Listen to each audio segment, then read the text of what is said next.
Feel free to go in the house if you need to. I know it's pretty warm out here. Also, there are bottles of chilled at the end of the board here. So they're in the cooler. In addition, dispenser. So hi everyone, welcome. We're happy to have everyone here and all of those who are joining on Zoom for Access Missouri's Fall fundraiser for the 2022 election cycle. And thank you especially as we honor Senator Jill Shute with the Access Missouri Reproductive Justice Champion.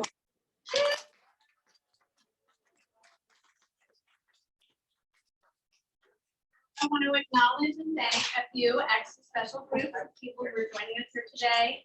Access Missouri Advisory Board members, if you would, please raise your hands.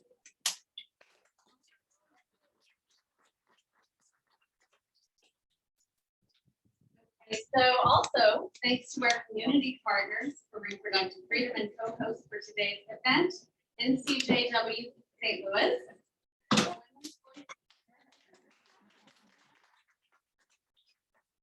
Women's Voices Raised for Social Justice. Advocates of Planned Parenthood of the St. Louis region and Southwest Missouri. Legal Pro-Choice Missouri. Congregation Sharoneth. Central Reform Congregation. Missouri Abortion Fund. Count Her Movement. If anyone in any of those groups would please just raise your hand so we could all know who we are and acknowledge you. Please. That's a lot of us. Thank you so much. So of course, we have to thank our incredible elected officials who took the time from their busy schedules fighting for our reproductive rights to join us here. So please raise your hands as we call Senator Doug Beck.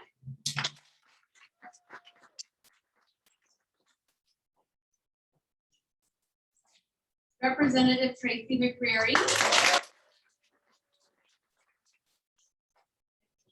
Representative Trish Gunby. And last but not least, the person we are honored to celebrate here today, Senator Jill Shute.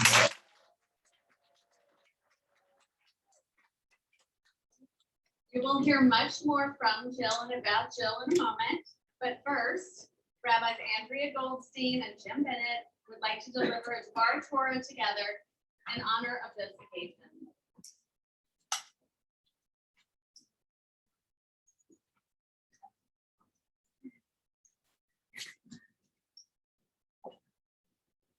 Hi, everyone. Hi. How do you know an organization is important and an honoree is remarkable? When two rabbis choose to show up to a program days before Yom Kippur, when neither has finished writing their sermons.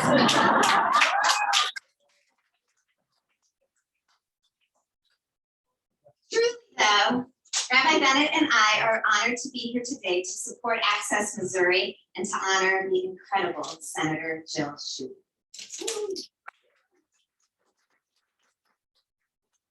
I'm going to begin by sharing a few words of Torah, and I want to lift up a verse from chapter 19 of the book of Leviticus, which is a part of the Torah reading that Reformed Jewish communities hear on the afternoon of Yom Kippur.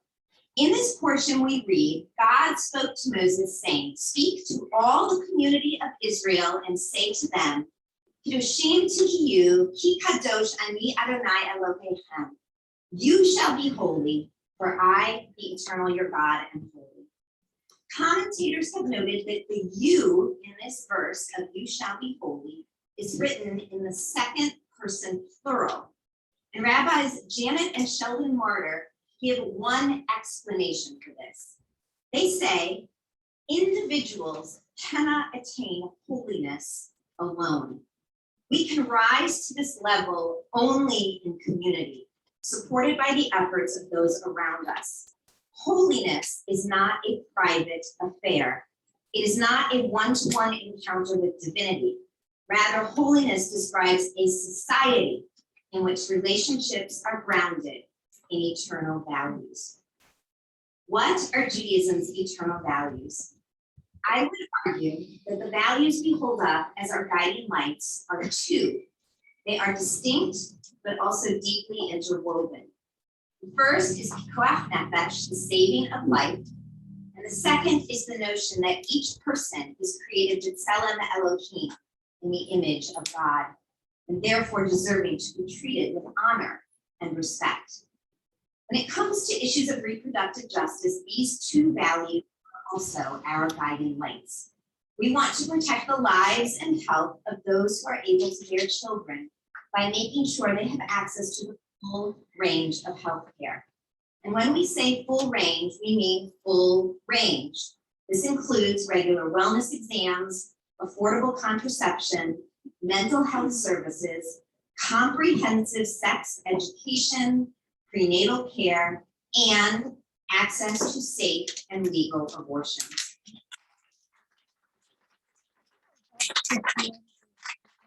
We want to treat all people with the respect that they deserve, honoring their autonomy of body and mind, trusting that they are able to make the best choices for their lives and the lives of their families. While these choices and decisions are made by individuals, when they are supported by the whole of the community as meaningful, ethical, and valid, that is when the community say that it is reaching toward holiness. Our mission is to continue to forge a path, not only a path of equity and justice, but also one of holiness. And as the Torah reminds us, in order to do that, it will take all of us working together. As many of you may know, this coming week marks the first yahrzeit of Justice Ruth Bader Ginsburg. Justice Ginsburg is famously quoted as saying, "Fight for the things you care about, but do it in a way that will lead others to join you." Rabbi Bennett and I care about protecting life, we care about honoring all others, and we care about creating a world of holiness. That is why we are so grateful to Access Missouri and to Senator Jill Shoup for fighting for the things we care about and for doing so in a way that allows so many others to join in. Thank you.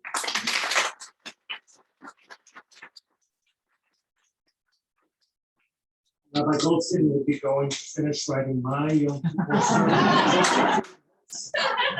But to her beautiful and powerful and compelling words about the importance of this work, I want to add some personal words about the importance of Jill Shoup to us, to all of us, to our world.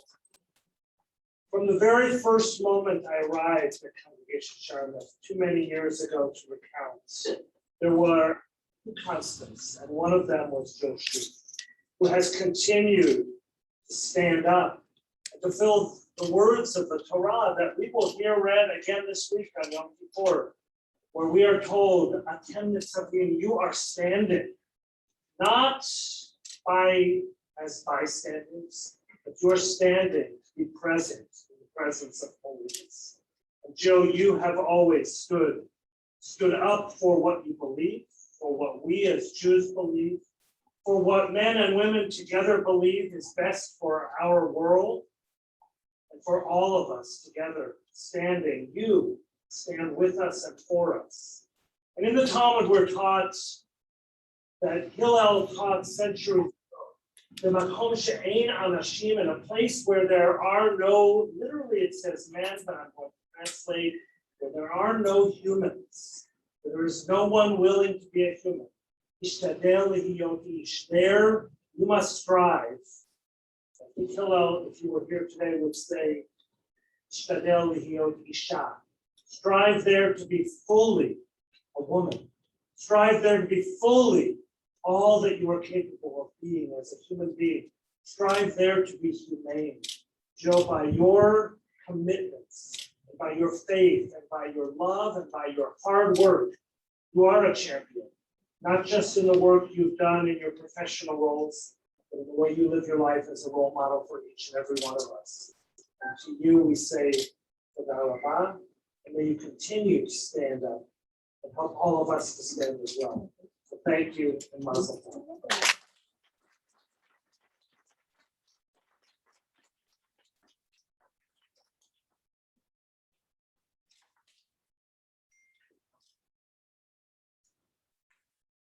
Thank you all for being here. Thank you, Jeff and Christy Singer, for opening your home, to Rabbi Goldstein and Rabbi Bennett for that lovely Devar Torah, and to everyone else for being here today to help us honor Senator Schuh. My name is Dana Samwise, and I'm co-founder of Access Missouri.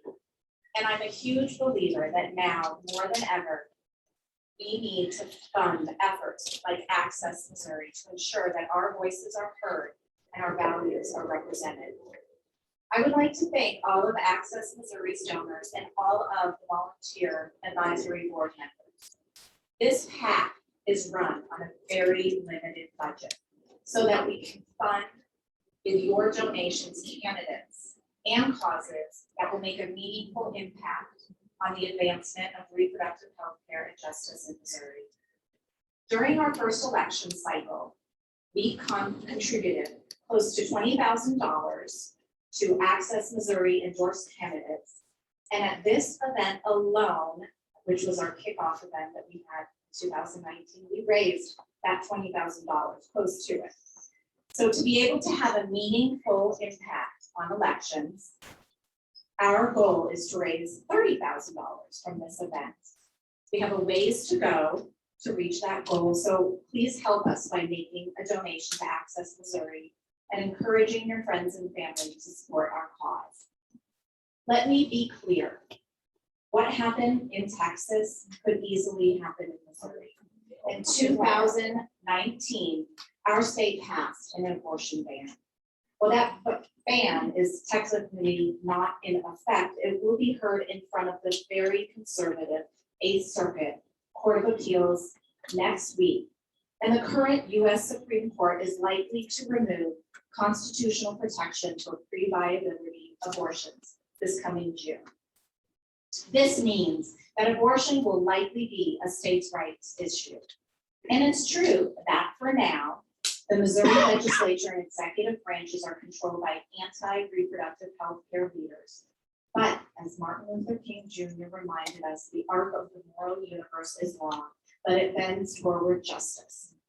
Together, we can and have to change Missouri.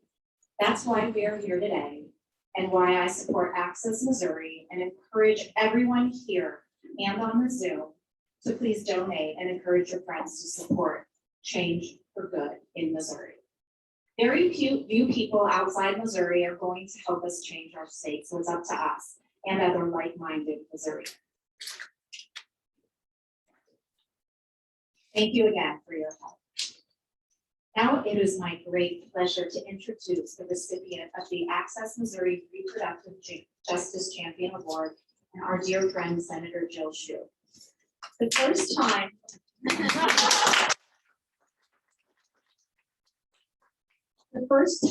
I met Senator Schuh was at my son's 4th grade graduation at Old Bonham School.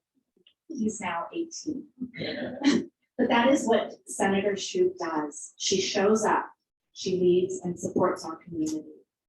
I have watched Senator Schuh throughout the years standing up so strong for reproductive health care and freedom and so much more on the floor of the Missouri legislature. I've seen Senator Schuh standing up in our community in so many ways to support and lead others to support reproductive health care and freedom. We're so fortunate to have Senator Schuh on our side leading us in this fight. Now, let me share with you a few things about Senator Schuh that you might not know. Jill has never forgotten a promise she made to herself as a 7-year-old girl. When she discovered that some people didn't have enough to eat and were going to bed hungry, she couldn't stop thinking about it. Night after night, she had trouble falling asleep. She promised herself that when she was older, she would find a way to feed hungry people. In Sunday school, Jill listened intently to Rabbi Stickman and his stories about ancient people coming to the synagogue, not just to pray or study, but also to solve problems. The synagogue was the heart of the community. You could listen to each other, hear different sides, argue, and work to fix problems. Too young to truly understand the importance at that time. When Jill was a little older, the pill became an option in the United States, giving women more effective options about whether and when to bear children. And when she was a senior in high school, Roe v. Wade became the law of the land. Women truly had options in this country, and it was beginning one where her parents had told her about, a place where she could do and be anything. Women's roles were changing, and the possibilities seemed endless. Like so many of her generation, Jill had witnessed and begun to understand how years and decades of lifetime of work had resulted in this change. Change was widespread, some positive, some not so positive. What was clear to Jill was she had an impassioned voice, and courage actions were necessary as part of how to create the change that she envisioned. Jill ran for office because she saw a need for change. While it made her nervous and took her out of her comfort zone, she realized the problems and their solutions took precedent over her desire to retreat into a quiet corner. Jill ran for office and she served on the school board, city council, in the state house, and now in the state senate. Her bid for Congress was unsuccessful, but she remembers her mother always said, "You can't win if you don't enter." And it was her contesting quote. She won a lot of contests, by the way, but the message seemed to apply. Jill has championed and stood up for and often against a broad range of issues. There's so much more to do. Her fight for reproductive rights, healthcare, issues of social justice, and educational opportunity are among those that give Jill the courage and strength to stand up. No matter how long the nights, how hard the struggle and opposition, and how hard she has to work, she knew she was doing her small part to repair the world. As Jill grew and learned every day, Jill's childhood promise had not been forgotten. Jill has come to realize that people are hungry in many ways, not only for food, but also for education, opportunity, good health, fair and just treatment, acceptance, inclusion, self-determination, love, and kindness.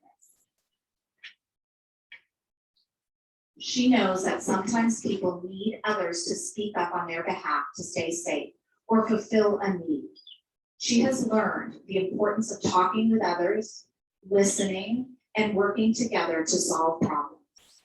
Jill ran for public office because by working to pass or even block laws, she would help make things better for people. She would feed the hungry to fulfill that childhood promise.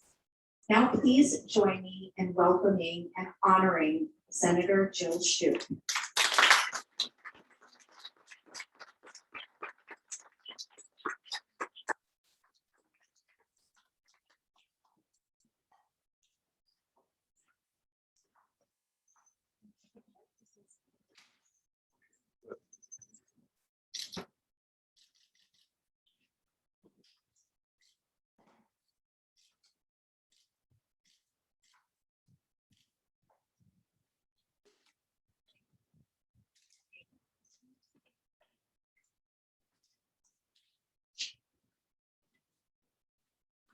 Oh, so thank you. I almost don't know where to begin. I've never heard my name said so many times correctly. But let me just say, I hope you know how meaningful that particular award is to me. And I was hoping that I wouldn't end up crying. So this has been a beautiful celebration, and it's not just about me. It is about our pursuit of justice, all of us here in this room. And I know that this award could go to any one of you, and that would be appropriate. And I am so proud to be able to hold it in my home next to my heart, knowing that there are so many other people out there who are doing such important and good work. Christy, thank you for opening your home. Dana, thank you for your work.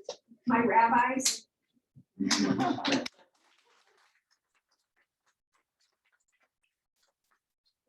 You are, and for those of you more importantly who are not Jewish, these are the days of awe. These are the important days between Rosh Hashanah, the beginning of the year, and Yom Kippur, the Day of Atonement.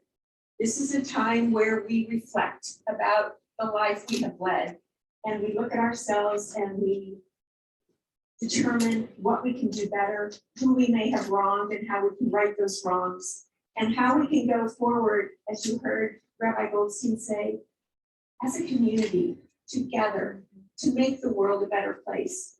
I see that as my job, and I see that as our job, because nobody makes these kinds of changes alone. We are indeed a community. Okay, I actually wrote some things down, and so I'm going to go over a couple of them really briefly, because I know you're warm, and even though this setting is magnificent, I won't keep you here forever, but I want to thank Access Missouri to all of its groups that support it, that were named earlier. I was going to name you, but I don't think I need to. I do see that that you've joined us, and thank you so much for being here. I appreciate that. Maryville, Missouri is now officially represented. Mount Richmond. To my colleagues that are here, I thank you for being here. And in this group, there are many people who are running for office, who are saying, I am willing now to step up and stand up and be a part of the change that we can all envision. I'm not going to introduce you all, but will you raise your hands if you're running for office? And if you're running even for my office?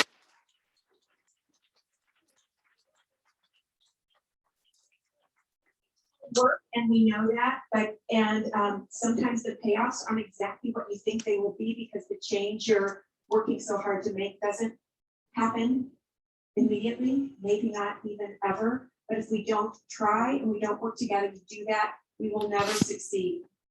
Ask my mom. So I just, I will.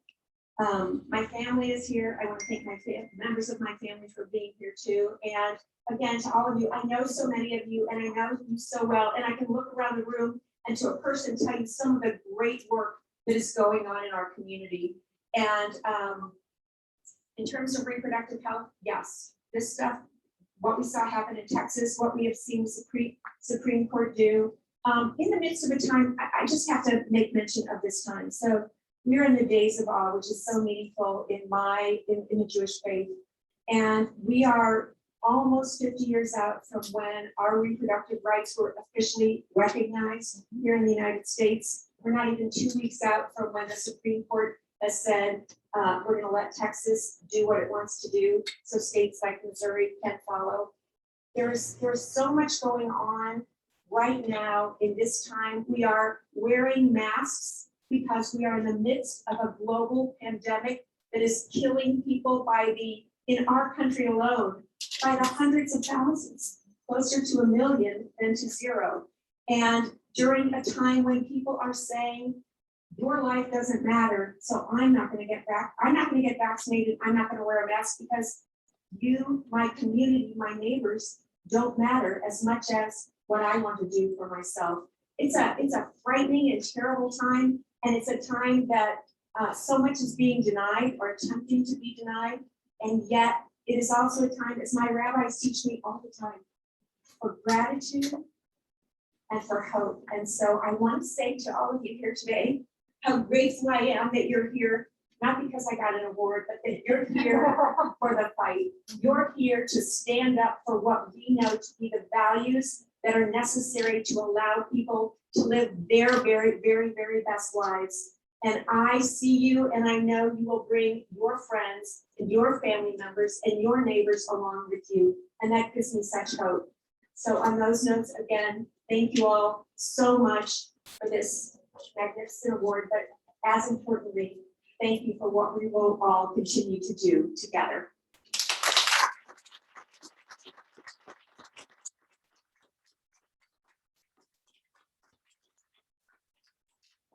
I just want to remind everyone they can go inside to cool off. And thank you all for being here. I just want to close by thanking everybody. Follow Access Missouri on social media. Find Sarah Kovanak. She's selling Access Missouri bracelets. So wonderful to finally see a lot of you. Thank you all.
No, no, no.